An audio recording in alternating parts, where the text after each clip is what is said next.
의원이 인구정책 패러다임의 대전환을 촉구했습니다. 인천시가 영동 주민들에게 공항철도 환승 할인 요금을 환급했습니다. 대한민국 방위산업전의 개막식이 고양 킨텍스에서 개최됐습니다. 인천시가 개인형 이동장치 교통사고의 다발 지역으로 인식되고 있습니다. 제14회 DMZ 국제 다큐멘터리 영화제가 막을 올렸습니다. 여러분 안녕하십니까? 이달에도 우리나라 무역 소지가 적자 흐름을 이어가고 있습니다. 관세청은 지난해 같은 기간보다 8.7% 감소했다고 밝혔는데요. 이는 외환위기 이후 25년 만에 처음으로 6개월 연속 무역 소지 적자가 현실화되고 있는 상황입니다. 9월 22일 목요일 투데이샷 주요 뉴스입니다. 민주당 양기대 의원은 오늘 국회 소통관에서 청년들과 함께하는 기자회견을 열고 국가 운영의 중심을 인구 문제 해결에 두는 획기적인 정책 변화를 촉구했습니다. 양 의원은 지금부터 향후 5년간 인구 소멸 해법을 찾을 마지막 골든타임이 될 것이라며 이같이 말했는데요. 윤석열 정부의 인구 소멸 대응 정책 등의 부재를 지적하며 현재 우리나라의 저출산 추세의 심각성을 강조했습니다. 양 의원은 또 정부와 여야가 합의해 범국민 저출산 생명존중위원회 구성을 제안하는 등 인구정책 패러다임의 대전환을 촉구하고 나섰습니다.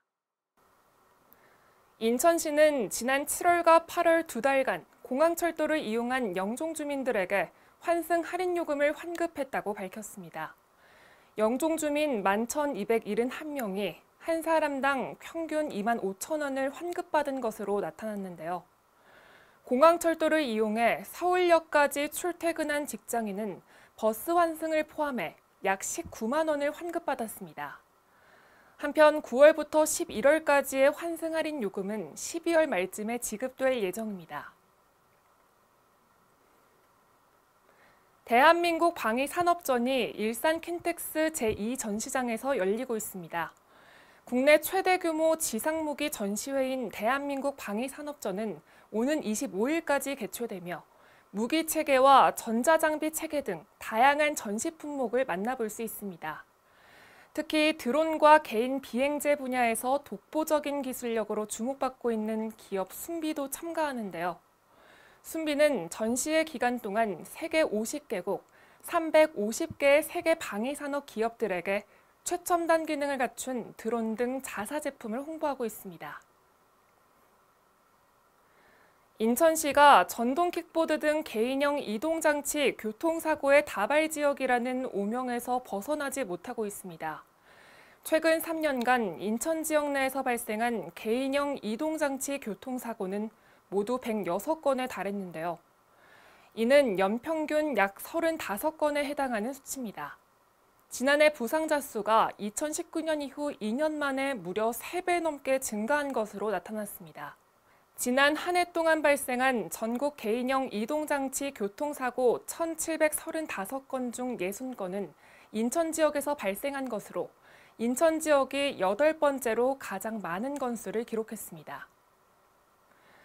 제14회 DMZ 국제 다큐멘터리 영화제가 오늘 파주 임진각 평화놀이 야외 공연장에서 막을 올렸습니다. 올해 영화제는 코로나19 대유행 이래 3년 만에 전면 대면으로 진행되는데요. 오는 29일까지 메가박스 백석점과 일산 벨라시타점, 고양 아람놀이 세라세 극장에서 열립니다. 영화제 기간 동안 52개국, 장단편 총 138편의 다큐멘터리가 상영되며 경쟁 부문 56편 중 심사를 거쳐 6개 부문의 수상작이 선정될 예정입니다. 한편 개막작은 호주 이민자인 2명의 여성 댄서들의 경쟁과 우정 등을 소재로 한 루크 코니시 감독의 킵 스태핑이 선정됐습니다.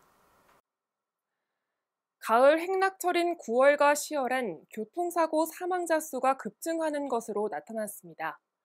특히 올해는 뒤늦은 휴가를 떠나는 분들도 많으실 텐데요. 외부 활동이 증가하는 이 시기, 교통안전에 각별히 신경 쓰셔야겠습니다. 뉴스를 마칩니다. 시청해주신 여러분 고맙습니다.